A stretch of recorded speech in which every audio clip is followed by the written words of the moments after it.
Rodou. Agora Ok. sim. Bom dia a todos. Bom dia. Bom dia. Eu sou a Tânia, faço parte da diretoria do Instituto Londrinense de Alzheimer, Instituto Não Me Esqueças. E hoje nós estamos aqui com o Eduardo, que também faz parte do nosso conselho consultivo.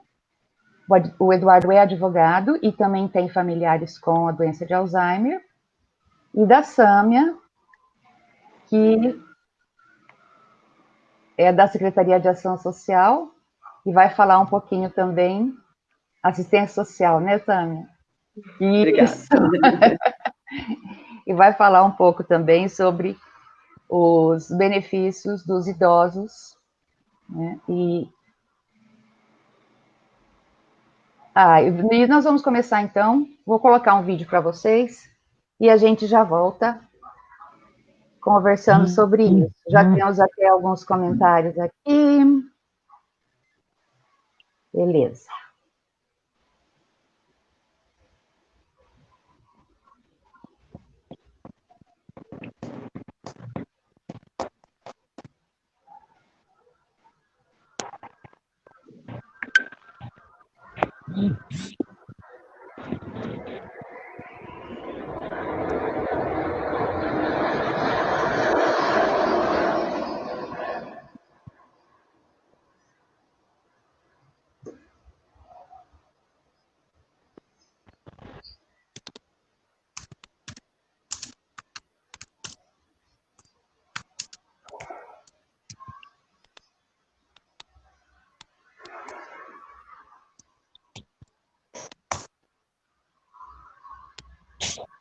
Peraí, vou começar aqui.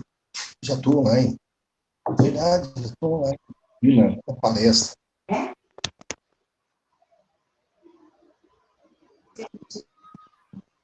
Tá bom.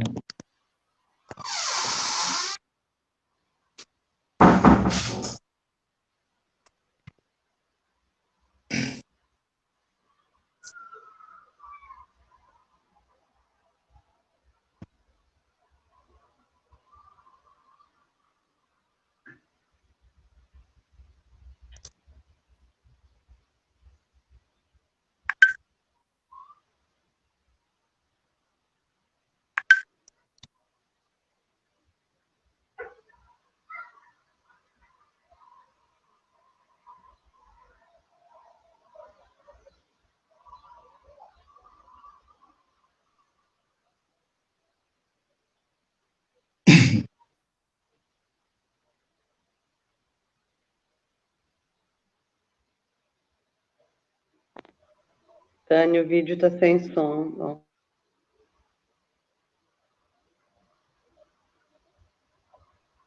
Saiu sem áudio o vídeo? Saiu sem áudio. Veja se... Que pena. Não. Vamos testar Sem de áudio. novo depois, tá? É. Então tá. Eu vou passar a palavra então para o Eduardo. Ele vai falar um pouquinho desses direitos das pessoas com Alzheimer, da experiência que ele teve, e depois a Sâmia também vai completar um pouco com a parte dela, certo? Perfeito. Então vamos lá, Eduardo. Bom dia a todos, é um prazer estar aqui com vocês. Fico agradecido, assim, agraciado com esse convite para falar a respeito dos direitos das pessoas, né, cometidas de Alzheimer. E esse assunto meu aqui trata realmente das garantias dos portadores de Alzheimer, garantias legais. Infelizmente, é uma doença cruel, né, tendo, assim, já alguns anos uma convivência assim com esse tipo de doença, que vai cada vez aumentar mais, né, junto aqui à humanidade, em decorrência até mesmo da sobrevida, né, das pessoas, e também do estresse, do tipo de vida que a gente leva, alimentação e sedentarismo, essas coisas todas. Mas isso não é o assunto da minha parte. O que eu tenho a dizer é o seguinte, que o mal de Alzheimer, ele não é tido na lei como Alzheimer. A gente não encontra na lei como Alzheimer. O mal de Alzheimer é considerado como uma demência inserida no rol das doenças graves. E, por essa razão, diversos são os benefícios concedidos aos seus portadores. É importante, inclusive, elucidar que, às vezes, se torna de difícil acesso aos seus portadores e familiares à busca dos seus direitos. Inclusive, até realmente por falta da informação, né? Falta de informação. Ninguém informa corretamente. Acho assim que, além da pesquisa que é muito lenta, né? A pesquisa no nosso com relação à doença, eu acho que ela é lenta demais. Tem também a questão legal, né? A questão legal ela deveria ser um pouco mais explícita, né? Deveria ser mais divulgada. E acredito que com os institutos e associações de Alzheimer, isso aí acho que vai ter mais condições de divulgação e as pessoas terem saber dos seus direitos. Dia desse eu fui procurado por uma pessoa que tinha a mãe aposentada com Alzheimer já há 8 anos e que não sabia dos seus direitos. Né? Então, aí eu indiquei, tudo falei a respeito dos seus direitos. A Lei 7.713 de 88, no seu artigo 6º, inciso 14, prevê o seguinte: fica isentos do imposto de renda os seguintes rendimentos percebidos por pessoas físicas. Ali tem um rol, nesse inciso 14, um rol de doenças, né, em que o portador ele teria seus direitos. E dentro desse rol, ao invés de estar escrito Alzheimer, está escrito alienação mental. Então, o que acontece? Muitas vezes há uma confusão, só que, na realidade, essa alienação mental já quer dizer que realmente é um Alzheimer. Né? No caso, por exemplo, não tem essa informação. É bom essa explicação para poder a pessoa entender como que ela vai ter o seu direito de buscar, né, o que é seu direito, lógico. Só um minutinho.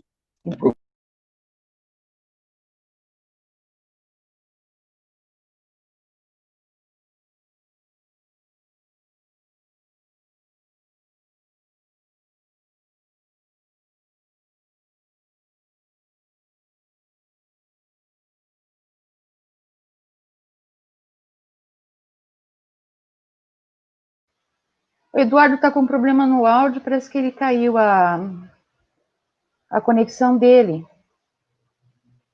É verdade.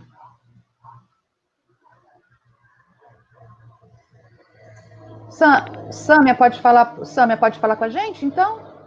Enquanto o Eduardo está se conectando? Claro. Achei super interessante a questão que o Eduardo vai trazendo da legislação. Né? Bom dia a todos e todas. Sou Sâmia Mustafa, sou assistente social na Secretaria de Assistência Social de Londrina. Respondo lá pela gestão da informação. Um aspecto bem interessante do que a gente deve ficar bem atento na fala do doutor Eduardo é o conteúdo da lei e o conteúdo da realidade, né? Que às vezes a gente identifica algumas discrepâncias.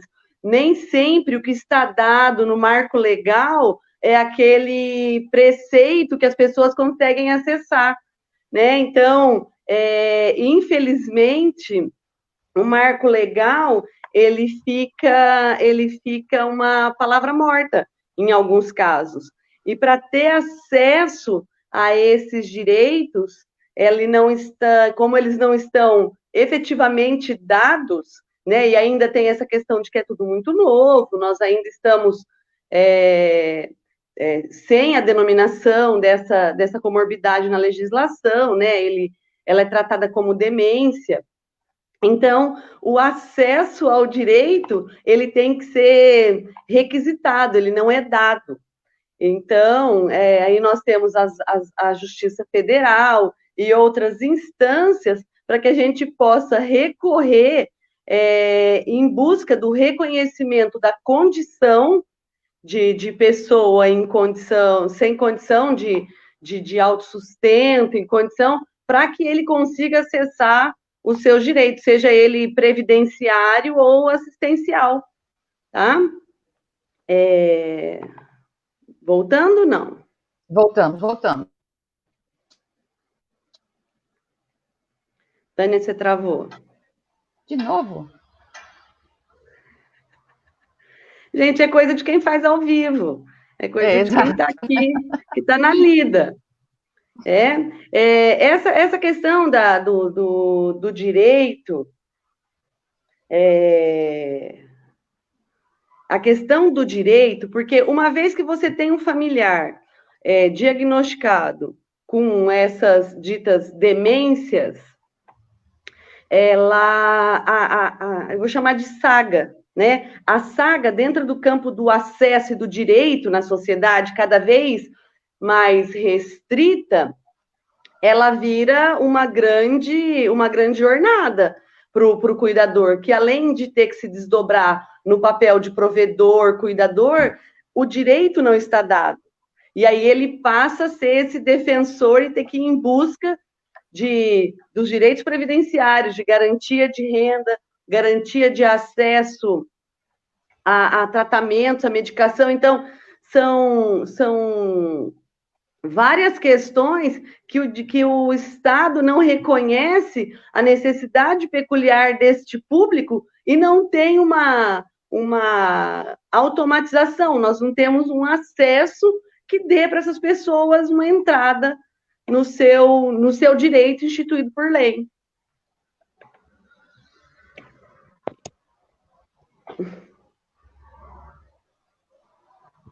É isso mesmo, Sâmia. Você quer continuar ou voltamos para o Eduardo? Não, por favor, passe para o Eduardo.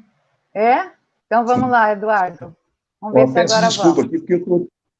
Peço desculpa que eu estou utilizando aqui o meu celular para essa live e estou com o computador aberto aqui para poder me nortear aqui nos meus tópicos, entendeu?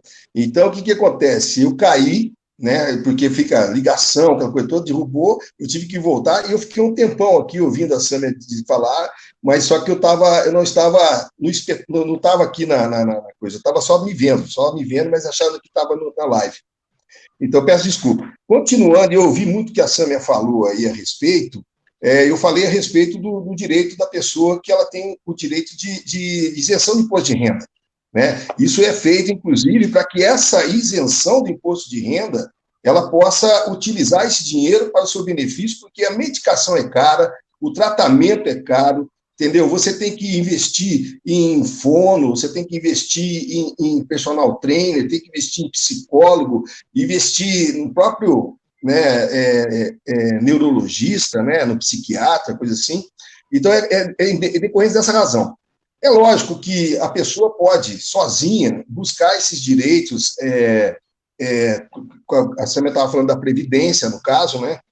Vou falar aqui depois também aqui que a pessoa ela tem um aumento de 25%, ela pode pedir um aumento de 25% para a Previdência, para poder utilizar esse aumento para pagar cuidadores, esse tipo de coisa.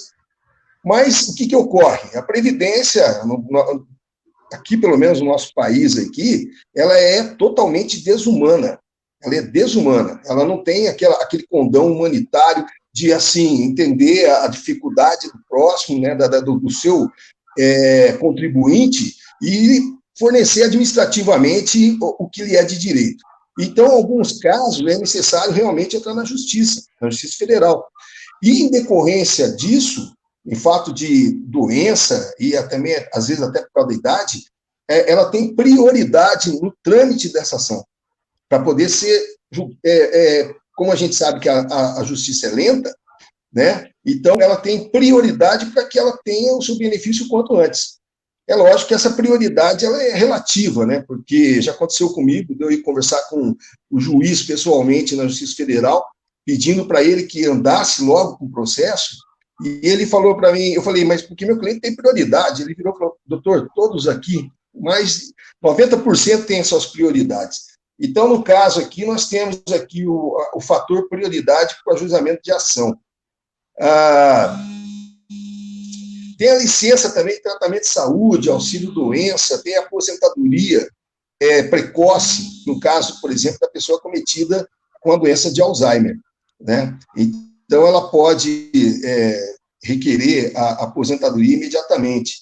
E, com isso, ela passa, inclusive, a ter a isenção na contribuição do inativo para a Previdência Social. Certo? Ela vai ser por invalidez. Deixa eu ver aqui no meu tópico aqui. Eduardo, Existem algumas coisas... Oi, pode falar. essa que você disse, essa aposentadoria, essa isenção do imposto de renda, como que a gente faz para conseguir isso?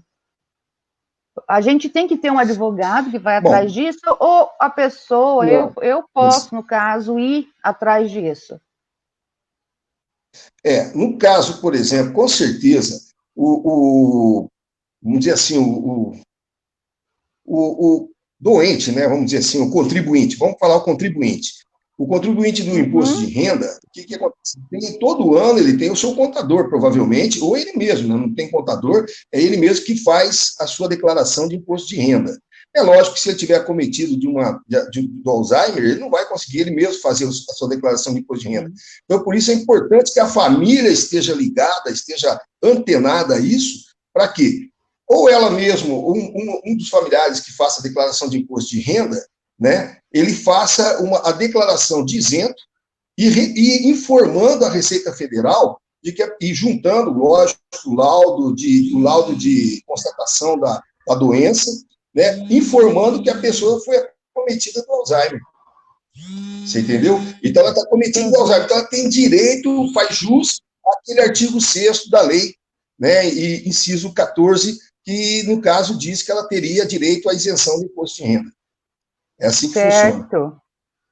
E também, no caso, quando ela tem que pedir a devolução desse imposto que foi retido, que já foi pago, é o mesmo procedimento, ou não? Mesmo procedimento. Acontece muitas vezes... Tem que ter o laudo, tem que ter o laudo médico, tem que ter tudo. Em experiência própria, no nosso caso aqui, na minha casa, o contador faz a declaração de imposto de renda, a gente deixa na mão dele. O que acontece? Quando houve a constatação, em fevereiro do ano passado, né, acabamos deixando para que ficasse a declaração de imposto de renda agora, né, 2020? Em março, né, foi, 2020, comunicamos a entidade, o órgão que faz o pagamento da Previdência, né, que já havia aposentadoria, e aí, automaticamente, eles deixaram de reter o imposto retido na fonte. O contador, ele fez a declaração como isento, informando a respeito disso, e fez uma retificação do imposto, né, requerendo os valores atrasados. Os valores desde da constatação da doença. Então, a Receita agora joga na malha fina, e o ano que vem chama, né, o cuidador, a pessoa que está junto, com a pessoa, né, doente, o contribuinte doente, chama junto com o laudo e apresenta o laudo, que pese ter apresentado já o laudo, né, eles querem que apresente o original, né, para poder restituir o valor. Entendi. Mas aí esse valor, por exemplo, a gente pode restituir desde que começou a doença? Desde que começou a doença. Isso? Você entendeu? É isso. Ela vai ser restituída porque... Os anteriores. Os anteriores. Entendeu? Vamos supor, vamos fazer um caso, por exemplo, a pessoa foi diagnosticada com Alzheimer em fevereiro do ano passado, de 2019. Bom, a família deixou de informar a Receita a tempo, não seria nem só a Receita, informar o órgão pagador. Por exemplo, na Previdência, nós temos aqui funcionários públicos da Prefeitura, que no caso é Capismel, você entendeu? Então, deixa de informar, esquece de informar. Então, a pessoa, de repente, se ela não está aposentada, ela vai ser aposentada por invalidez, né? E se a pessoa já está aposentada, ela vai ter esse imposto retido na fonte. No momento que a família informa, leva o laudo e tudo, informa, por exemplo, esse órgão pagador, e que dizendo que a pessoa está cometida desse mal, eles mesmos já sabem do direito que existe e já vão deixar de reter o imposto de renda na fonte e já informam a Receita por que estão deixando de reter o imposto, né, em decorrência disso.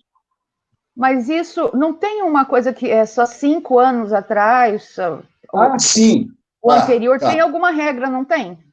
Tem. Na realidade, o que acontece? Existe a questão da prescrição. Tanto a Receita quanto o contribuinte têm o direito de requerer, né, ou cobrar o que é devido, ou restituir aquilo que foi pago indevidamente. Ele tem um período para poder receber isso aí, entendeu? Não pode ser ad eterno, não pode ser, fiquei 20 anos, né, para receber uma restituição e agora que eu vou receber. Então, não pode. Então, existe o fator da prescrição. A prescrição é quinquenal, é 5 anos. Então, se a pessoa, por exemplo, no caso que eu tive um caso desse, que a pessoa veio e falou, minha mãe recebe da Paraná Previdência. Só que faz 8 anos que ela está cometida do Alzheimer. Né? Faz 8 anos. E nunca vem sendo retido na fonte, a coisa, e ela continua declarando imposto de renda, e eu não sabia dessa lei, então nunca fizemos jus a esse direito. Aí, o que eu falei para ele? Você vai entrar com pedido, vai já informar que ela é isenta do imposto, e vai entrar com pedido da restituição dos valores. Só que ele não vai receber os 8 anos, vai receber os últimos 5 anos. O resto prescreveu. Entendi. Tá? E outra coisa, isenção de IPVA, IPI, outros impostos, a pessoa com Alzheimer também tem isenção? Bom, é o que eu falei, né? A pessoa tem a majoração, estou vendo aqui pelo meu tópico aqui, que é da majoração dos 25% sobre proventos. Né? Ele é feito através de um decreto, né? Um decreto e o artigo 45 e tal, que ele vai pedir para o INSS. Além desse benefício, também ele tem o fundo de garantia, sabe? Você tem, por exemplo, no caso, ele está cometido do Alzheimer, você está trabalhando, né, mesmo que não tenha sido aposentado ainda e tal, ele já pode levantar o fundo de garantia, certo? É um dos benefícios. SPASEP, coisa assim. E ele tem a isenção, sim, do IPI na compra de automóvel, sabe? Tem também. Ele fica isento do imposto sobre produtos industrializados de passageiro de fabricação nacional, tá? Equipados com motor de cilindrada não superior a 2.000 centímetros cúbicos e de, no mínimo, 4 portas, inclusive, a de acesso a bagageiro, movidos a combustível de origem renovável ou sistema reversível de combustão, quando adquiridos no caso aqui... Seria, então, o carro álcool? Sim, o álcool pode, que é combustível renovável. Renovável, aí um diesel não. Diesel não. Um carro a diesel não. Aí, não. E um carro de passeio? Um carro de passeio só, comum. Carro de passeio. Entendi. Nacional, não pode ser importado. Nacional. Nossa, além de tudo tem isso. Tem que ser um carro nacional. Tá certo. Tem tudo isso. E tem todo um critério também, viu? No caso aqui, Tânia, tem um critério também, ó. De acordo com a alíquota do IPI para a compra de carros com até 1.000 cilindradas, o desconto é de 7%. Tá? Não é bem só uma isenção, né? Tem um desconto. E os veículos de 1.001 a 2.000 têm IPI de 13%. E os acima de 2001 têm de 25% de desconto. Entendi. Então é um desconto. Chega a ser uma isenção, né? Mas chega a ser um desconto. Não é um desconto. E aqui... Tem mais. Não, que aqui fala o seguinte, que já os automóveis a álcool, flex, de 1.000 a 2.000 cilindradas, é de 11%, e os acima de 2.000, 23%. Tá? Tá, entendi. Você falou, essas leis que você está lendo, onde que você está, artigo tal, lei, aonde que é que você encontra isso? Tá, é a lei 10.690, entendeu? De 2003. Mas essa é específica para isenção do IPI ou não? Como? Essa lei é específica para isenção do IPI ou essa lei fala de outras coisas? Específica de isenção de IPI. Na verdade, aqui, ela fala a respeito disso. Você entendeu? Ela tem aqui... Então, nós temos que buscar várias leis que vão se enquadrar na doença de Alzheimer, que, na verdade, não está escrito doença de Alzheimer, né? Está escrito como demências ou o que mais? Demências. Vai estar escrito como, no caso aqui, por exemplo, da isenção, alienação mental. Alienação mental, que também é o caso do imposto de renda. Alienação mental. Isso. No imposto de renda, na lei do imposto, na lei tributária que fala em alienação mental. E foi quando você disse artigo 6º, tal, é dessa lei tributária. O inciso 14, é dessa lei. É dessa lei. Do que eu já te falo aqui. Isso, do imposto de renda, que é a lei 7.713 de 88. Então, na realidade, a gente tem que ficar pescando, né? Nessa lei, o que é que fala, nessa outra, é isso. Tânia, é isso que eu acho que é a importância do Instituto do Alzheimer, a importância de associações, né, que existe, né, você me passou, inclusive, a Abras, né? Não é Abras. Isso. Isso. Então, o que acontece? A importância desses institutos é começar a cutucar o legislador, cutucar as autoridades a começarem a fazer uma coisa mais sucinta, né? Uma coisa mais, assim, por exemplo, Alzheimer. Então, do mesmo jeito que nós temos a lei de idoso, o ECA, nós temos vários tipos de leis, já está na hora de ter uma lei já, assim, específica, Código de Defesa do Consumidor, essas coisas todas. Então, a lei do Alzheimer, entendeu? Quais são os seus direitos? Que reúna todas essas informações, todas essas pequenas leis, num documento só. Entendi. Um documento só, entendeu? Eu sei que é complicado pelo seguinte, porque a Previdência ela é regida por uma lei, né? O tributário é regido por outra lei, você entende? A questão de IPI também é outra, né? Tem coisas regidas pelo Código de Processo Civil e assim por diante. Então, o que acontece? Eu sei que é difícil, mas teria que ter uma informação maior para que as pessoas tivessem esse acesso. Entendeu? Mesmo o acesso à saúde, no caso, por exemplo, eu acho que falta informação adoidado, porque você fica no meio de um fogo cruzado. Por quê? Um vem e fala que canabidiol é maravilha, o outro vem e fala que canabidiol só prejudica. Né? Aquela coisa assim, é meio confusa, é meio complicado. Então, tem que ter uma uniformização, alguma coisa assim, para poder ninguém ficar tão perdido, porque a doença já é uma doença desagradável. Né? É muito triste você pegar um ente querido assim e você perceber que ela está totalmente fora do ar e coisa semelhante, né? É desagradável.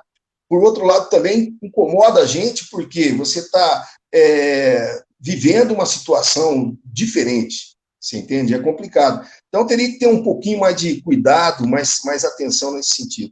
Mas é o nosso país, né? E eu acho que esse instituto, associações, tudo que for feito, né, no sentido assim de instituído, na verdade, em prol do Alzheimer, é benéfico. E temos mesmo que ir para a Câmara Municipal, para o Senado, para o Congresso, na verdade, né, para o Congresso, e lutar por esses direitos, né? Planalto, onde for. Lutar por esses direitos, né? E lutar por esses direitos. Eu queria que agora a Sâmia falasse, que tem uma pergunta aqui, Sâmia. Oi? Tem uma pergunta falando assim, a minha mãe mora comigo e tem demência, você viu? Eu tô acompanhando. E ela não contribui. Então, Sâmia, aí eu queria que você falasse essa parte da assistência social, como que funciona. No caso, a gente sabe que também não é para o portador de Alzheimer, né? Não, exatamente, portador de comorbidades, né? Bom dia, Elaine. Foi a Francis que colocou essa questão. A Francis, a sociedade brasileira, a partir da Constituição, se organizou no princípio da solidariedade social, né? Então, a solidariedade entre família, sociedade e Estado, esses três entes pressupõe cuidar daqueles que se encontram com as suas condições objetivas fragilizadas, né? Garantia de que a pessoa tenha acesso aos mínimos sociais, dentro dos preceitos da dignidade humana, e tudo isso que está na lei, bonito. Mas a sua mãe não contribuiu, aí ela veio para o seu domicílio, ela passou a ser, Francis, sua dependente. Aí, para o governo brasileiro, dentro do princípio do preceito da solidariedade social, então são responsáveis pela sua mãe, você, a sociedade e o Estado. Mas aí, o Estado olha para o seu rendimento, para a sua renda familiar e te classifica. né? Então, o Estado nos classifica por renda.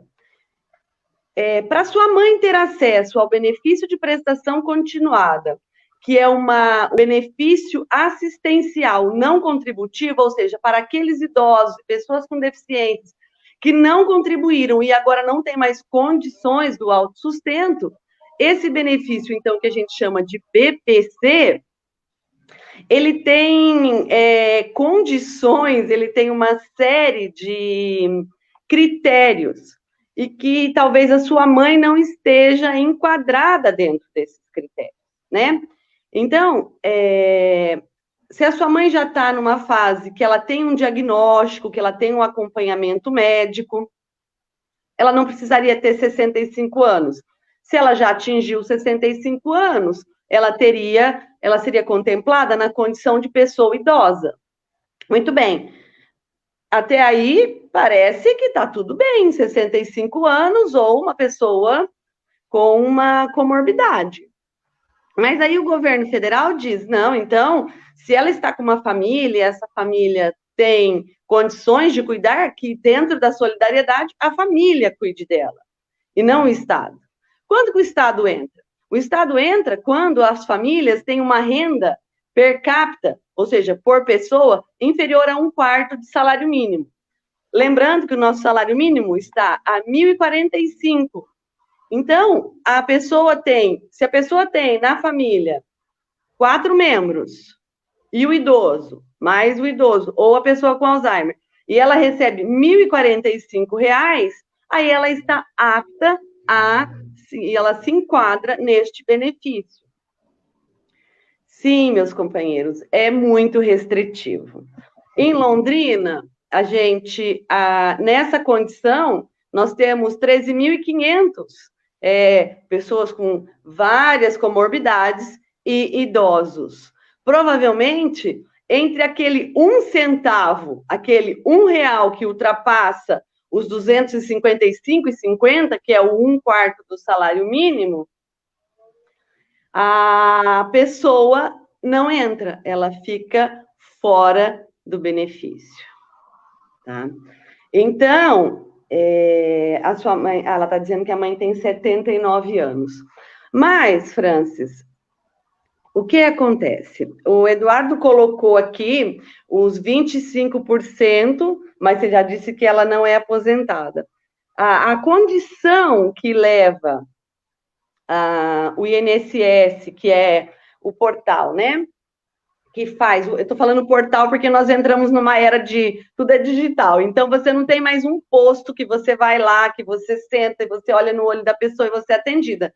Hoje, um idoso com 65 anos ou mais, ele entraria num portal da internet chamado Meu INSS e ele faz o requerimento do seu BPC, da sua aposentadoria, dos 25% do adicional de cuidador e aguarda muito tempo, né? O INSS parou de funcionar presencialmente em março, ele já estava com as perícias atrasadas desde julho de 19, que o INSS não fazia perícia, então a gente tem aí todo um desmonte desse princípio da solidariedade, ou seja, o Estado, enquanto executado pelo INSS, foi ficando cada vez mais inacessível, e aí ficou a família, que como responsável pelo seu idoso, e tem ficado também enquanto sociedade civil, por exemplo, esse instituto que está aqui nos recebendo. Então, esse princípio, o INSS coloca ali como doença neurovegetativa uma categoria, e aí, para o portador de Alzheimer, exato, Elânio, é bem triste mesmo, por isso que nós temos essa fala, eu acho que da Tânia, os direitos não cessam, e aí ele entra nessa condição de pessoa 255,50, se ele tiver 255,51 centavos, ele também está fora. É muito cruel, é muito excludente. né? Então, voltando aqui no raciocínio, a questão da necessidade da perícia, que vai definir grau de autonomia, grau de dependência e autonomia. Então, ainda depende da avaliação de um perito que inúmeras vezes considera uma pessoa acamada, com alimentação peritonal, por exemplo, com um grau de autonomia que ele possa se cuidar e garantir o próprio sustento. Bom, sim, meus companheiros, é muito cruel. Quando a gente fala que dos 25%, daí eu reitero, o nosso salário mínimo é 1.045, então 25% para se colocar na condição de cuidador, realmente a gente fica entre... É muito triste, né? Como disse a colega Elaine aqui. O município de Londrina também tem benefícios, e aí o município também trabalha na Casa de Valores, que, quando a gente olha hoje a garantia dos mínimos sociais, a gente coloca tudo em dúvida. Mas o município de Londrina tem acho que as outras meninas as colegas que me antecederam falaram, né, dos programas de proteção aos idosos no domicílio, né, dentro idosos e pessoas com deficiência, então, que é uma parceira Caritas, e que ela faz um trabalho parceiro, e que consegue também articular e trazendo identificar e fazer uma busca ativa e trazer essas famílias para a rede socioassistencial, onde elas vão acessar benefícios na garantia dos mínimos sociais, que hoje se entende aqui em volta de 100, e aí, por conta da pandemia, os valores foram, né, um pouco mais qualificados, e aí o município paga hoje um programa de transferência de renda por R$ 109, o município paga um auxílio alimentação de R$ 182 na pandemia e de R$ 91 antes desse período. Nós temos aqui hoje, já tem a Secretaria do Idoso, já discutiu muito isso, a guarda subsidiada ainda para crianças e adolescentes, mas também tinha uma discussão de guarda subsidiada, que aí seria uma questão que a Elaine está falando aqui, né? Que o município, então, se a União coloca um critério de 255,50 e, com isso, exclui qualquer possibilidade de um cuidador ter acesso a uma complementação de renda para esse membro, a municipalidade teria que estar aí contribuindo, não é? Então, ter que pensar outras formas de garantia de renda para essas famílias. Fica ainda, Elaine e Olívia, dentro desse critério da injustiça, a União tem o cadastro único, que é um programa, um cadastro, né, um cadastro digital, que ele, de certa forma, abre portas para que as pessoas tenham acesso a benefícios e serviços. E aí, o idoso também, ou idoso, ou pessoa em condição, como é a classificação, né, em demência ou doença neurodegenerativa, ela também não é considerada aqui, né? A gente está... A lógica do benefício, ela acaba ficando focada na criança, adolescente e na nutriz, em períodos da vida onde o processo reprodutivo ainda está muito intenso, e não tem... E aí, assim, mas ainda também, falando em valores, quando a gente fala do Bolsa Família, a gente fala, nossa, bom, importante, ele alcança o benefício básico R$ 89. Então, a gente meio que está tentando desmistificar aqui que nós temos uma sociedade, um Estado protetivo, né? Então, acho que vocês, quando um familiar, né, você começa a entrar nessa luta de compreender quais são os acessos possíveis, quais são as entradas, onde que eu garanto uma melhoria dessa condição, acesso à renda, acesso a uma alimentação específica, a gente se descobre totalmente quase que sozinho, não é? O cadastro único para programas sociais, mesmo assim, ele tem um escopo um pouco maior, seria uma família até 3 salários, e aí ele garante outras questões, por exemplo, se a família tem baixo consumo de energia elétrica e água, ele garante acesso a tarifas sociais. A família que tem aqui um idoso, e que porventura tem uma renda nesse patamar, é importante fazer o cadastro único familiar, para que o idoso, por exemplo, quando nós tivemos agora o primeiro lote de pagamento do auxílio emergencial, eles foram diretamente contemplados. Então, no momento da pandemia, outras possibilidades surgiram, né? Mas agora o auxílio emergencial passou para R$300, e também a gente fica aí numa condição, se sentindo desprotegido, né? A mãe é pensionista, está com pagamentos atrasados e nem a Justiça, a Defensoria. Então, Magna, os requerimentos, a gente sempre aconselha na Secretaria para ir para a Justiça Federal, e pelo jeito que você está me dizendo que já foi, e tentar acionar isso, porque dependendo da idade da sua mãe, né, além dela estar sem rendimento, sem o acesso às condições de sobrevivência, desde 2018 sem receber, então complica muito a situação. Eu tentaria um protocolo na Justiça Federal. Jamile, dá vontade de chorar sempre, porque assim, a gente está vendo a nossa sociedade, a nossa comunidade, né, nossa comunidade brasileira ser abandonada à própria sorte.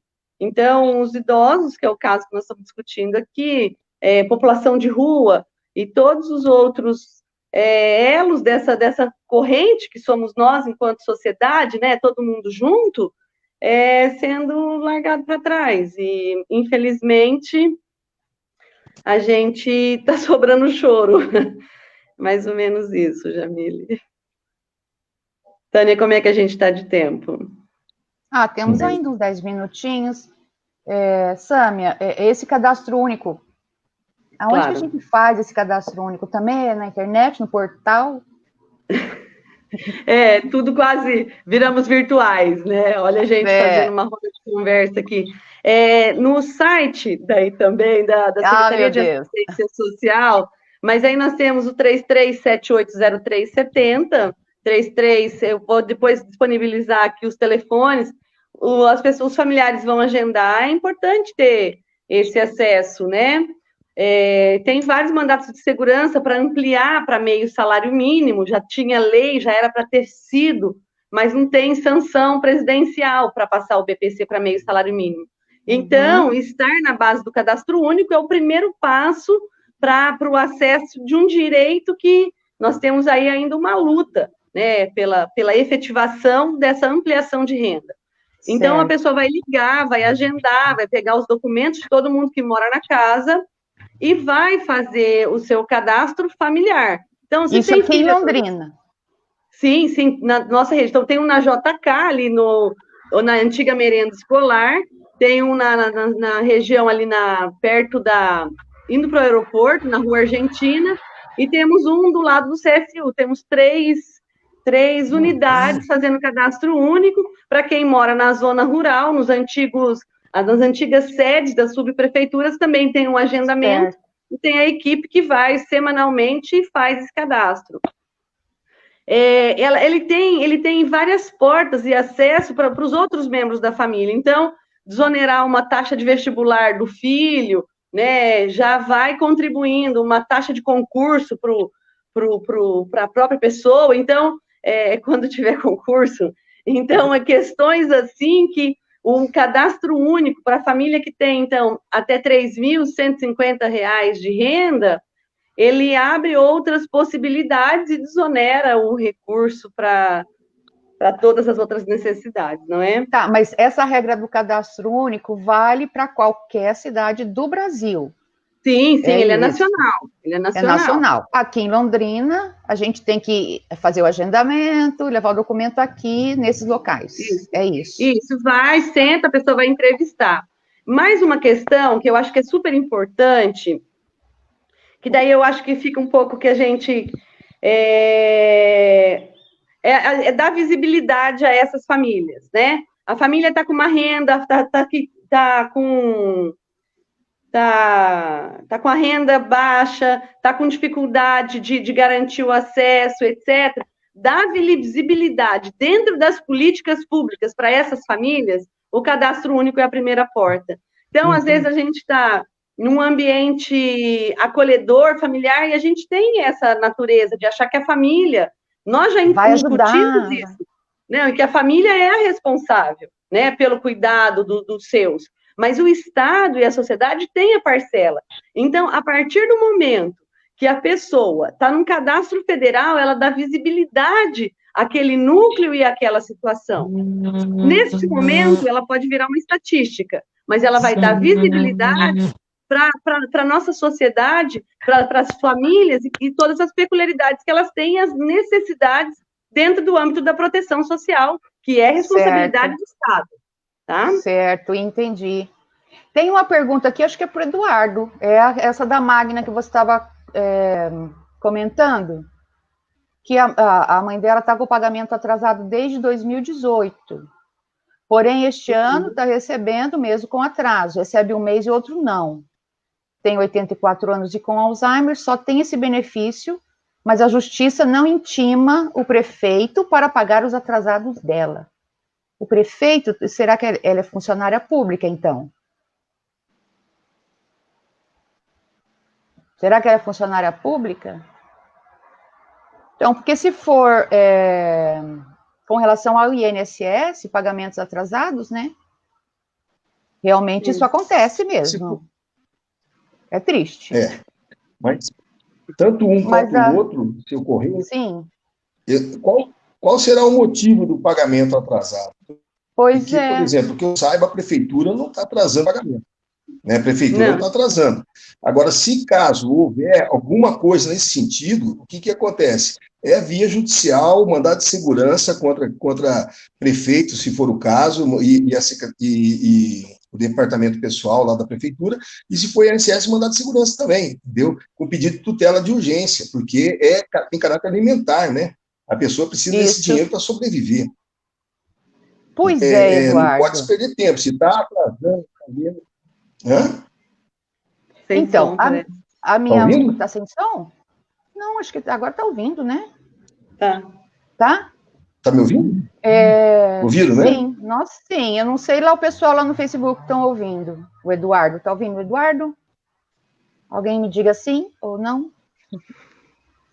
Eu. A minha mãe tem uns precatórios do Estado. Ah, sim, falou sim. Minha mãe tinha uns precatórios do Estado para receber.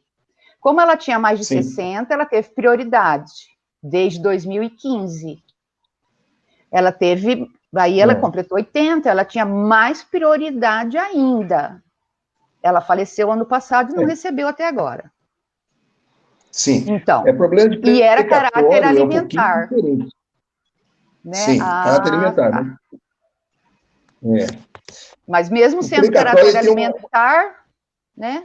Não foi, mesmo tendo a prioridade dos 60, a prioridade do 80, ela não recebeu até agora. Estamos aí.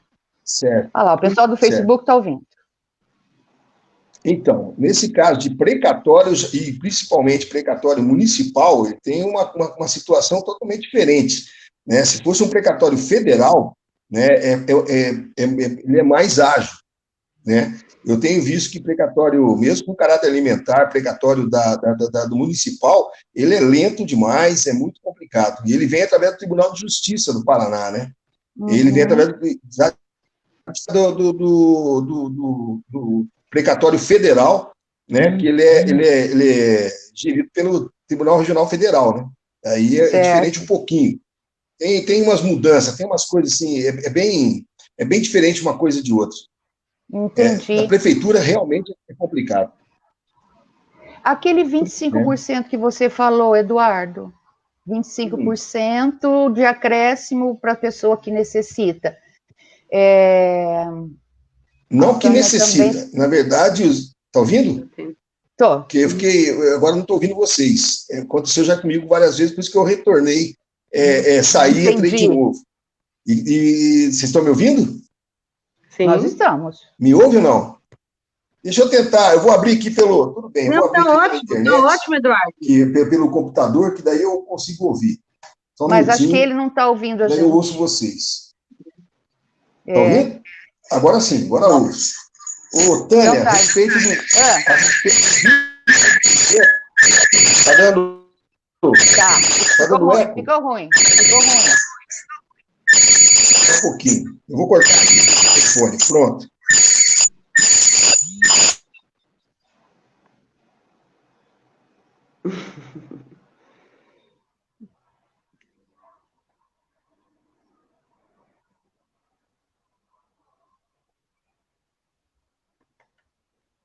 Sâmia, a gente tem também para o pessoal de benefícios, também tem esse 25?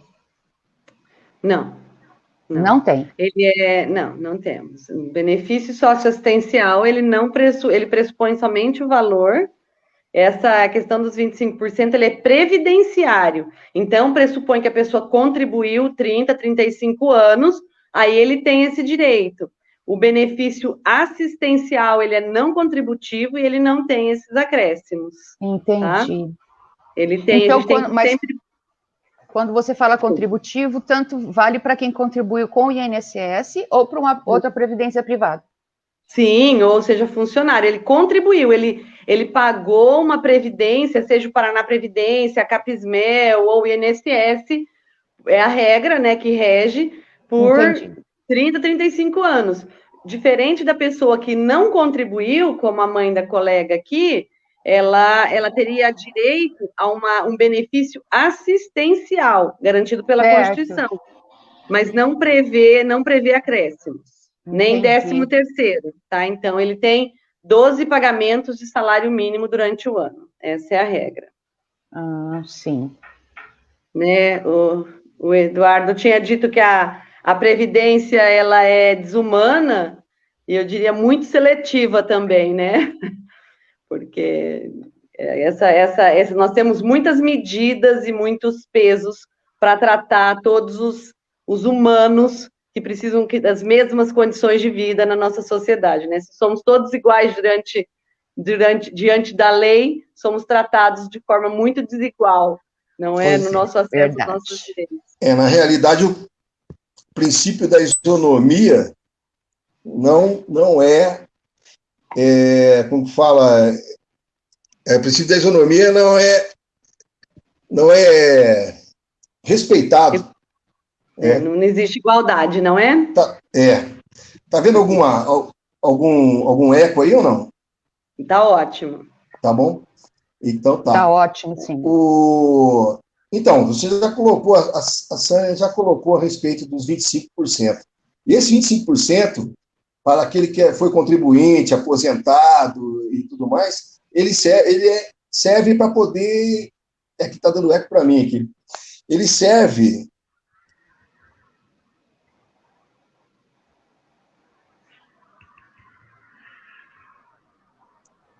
Esses 25% aí, ele serve para que a pessoa utilize para medicamento e coisas desse tipo.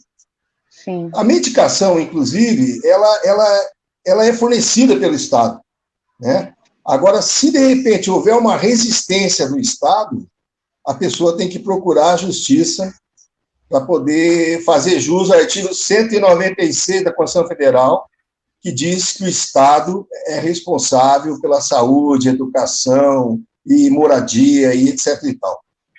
Tá? Muitas vezes as pessoas esquecem às vezes faz vaquinha para poder comprar medicação, quando, na verdade, tem direito a receber de graça. Isso, as medicações para o Alzheimer a gente consegue receber aqui, né? Na 17ª regional. Na 17ª regional, só que tem todo um protocolo que você tem que levar o papel do médico, ele tem que marcar quantas vezes por dia, a quantidade, tudo certinho para levar lá com a documentação do paciente. Eu consegui para minha mãe esse medicamento, sim, né? Da fralda, eu não sei como é que funciona, aquele programa da fralda geriátrica que você pega na farmácia. Você sabe, Sâmia, Farmácia Eduardo, popular, eu não sei. Esse eu não sei como funciona. A pessoa tem que ter cadastro, mas também tem aí um projeto, eles estão acabando com as farmácias populares.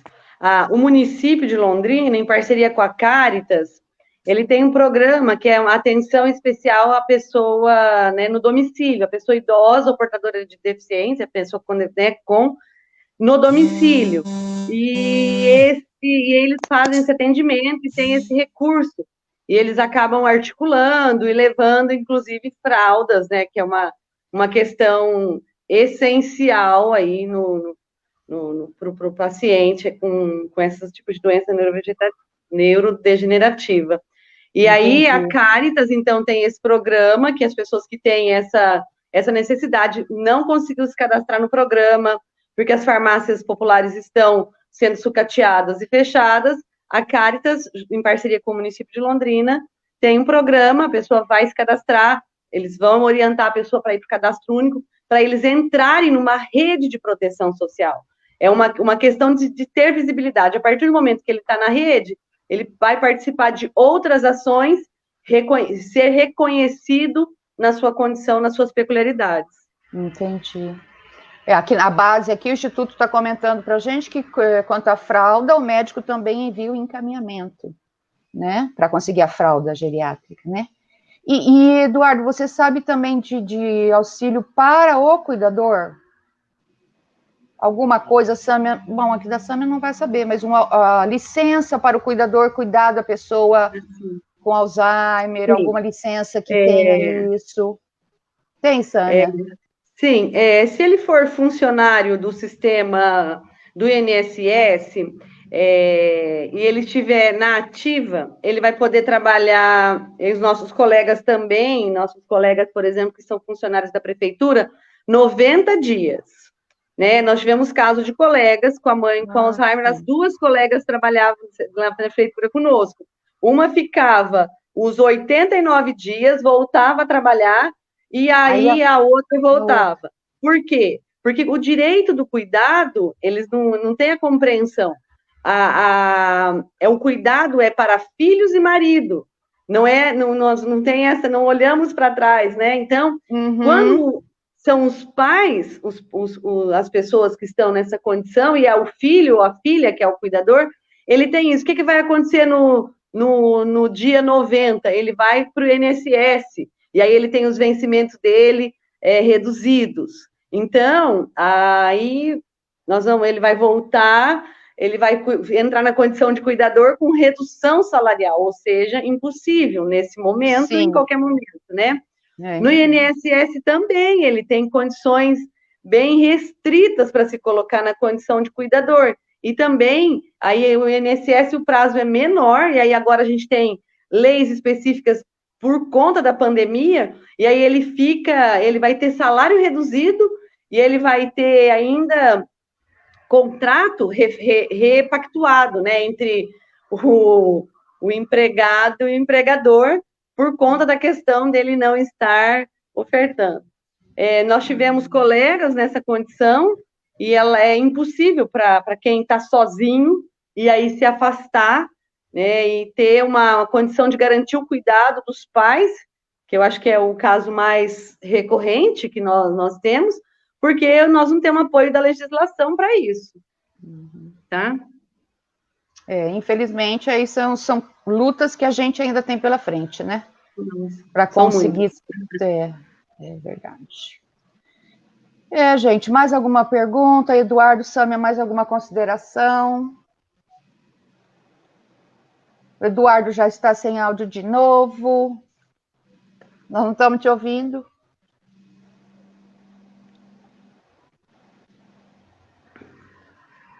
Está ouvindo? Espera lá.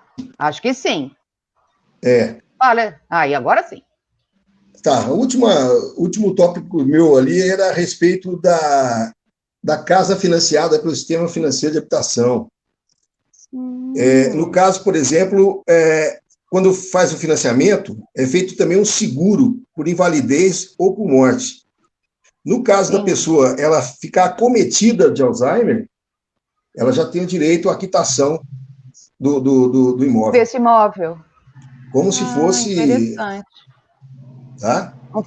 No caso do financiamento pelo Sistema Financeiro de Habitação. Financeiro de Habitação. Isso, onde eles fazem obrigatoriamente um seguro, né? A pessoa vai pagando parcelas, vai passando parcelado, e quando ocorre, por exemplo, a morte do titular, a casa ela é quitada, né? Quitada, não importa quanto tempo tenha sido feito o pagamento. É o mesmo caso, por exemplo, do Alzheimer. Ela também abrange a invalidez. Se abrange a invalidez e Alzheimer é uma invalidez, tem direito ao seguro.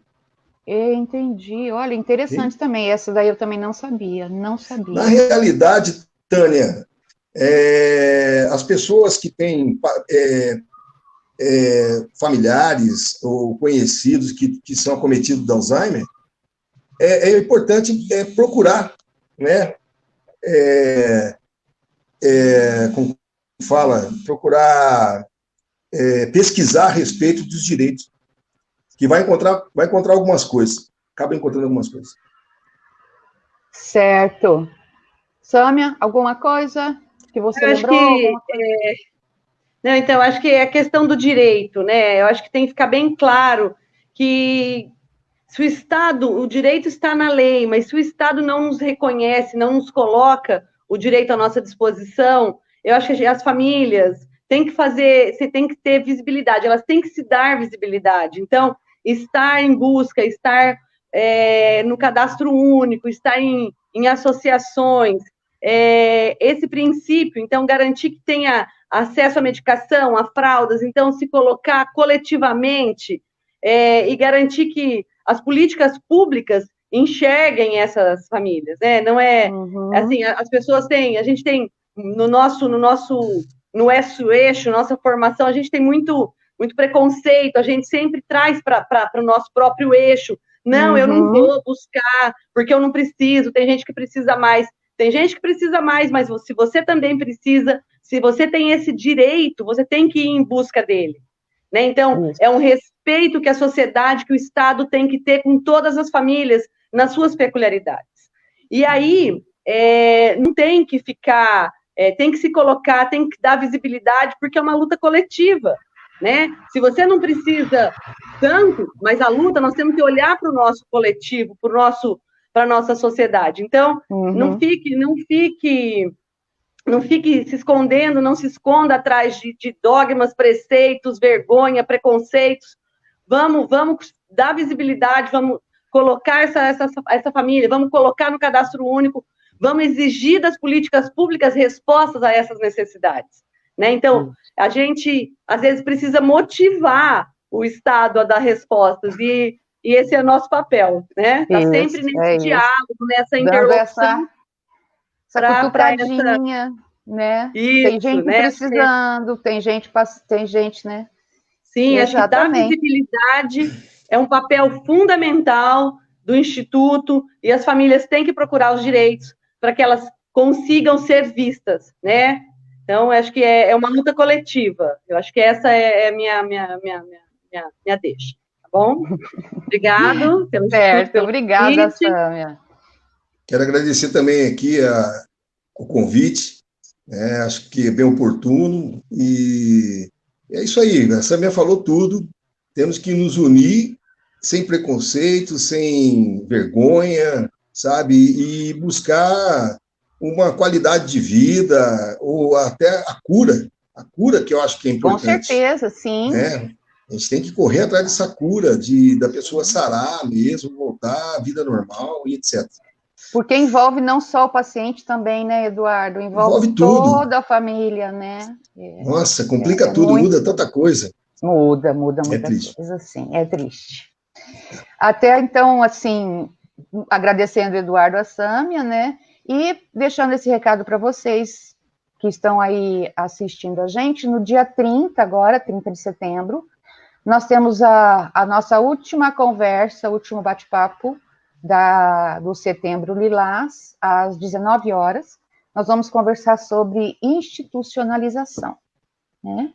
Então, teremos algumas pessoas falando sobre a necessidade de se colocar o seu idoso, sua mãe, seu pai, sua esposa, o marido, né? Numa instituição de longa permanência. Nós vamos conversar um pouquinho sobre isso e encerrar o mês de setembro, mas o Instituto continua aí, todas as lives, todas as coisas que a gente fez esse mês vão estar na nossa página, vocês depois podem voltar a assistir, né, e passar para outras pessoas que não assistiram ainda, que é muito importante a gente divulgar esse conhecimento, certo?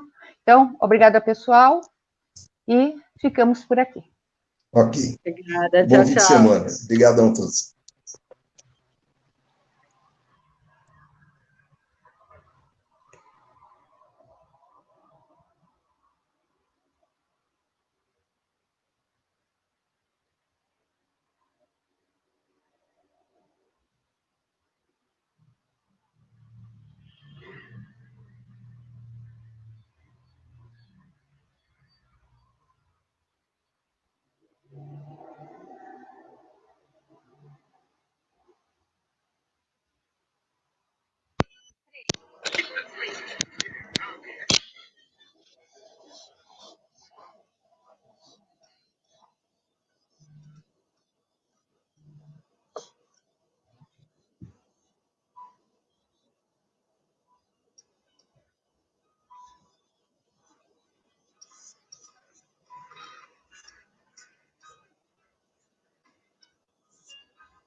Estou aqui. Olá.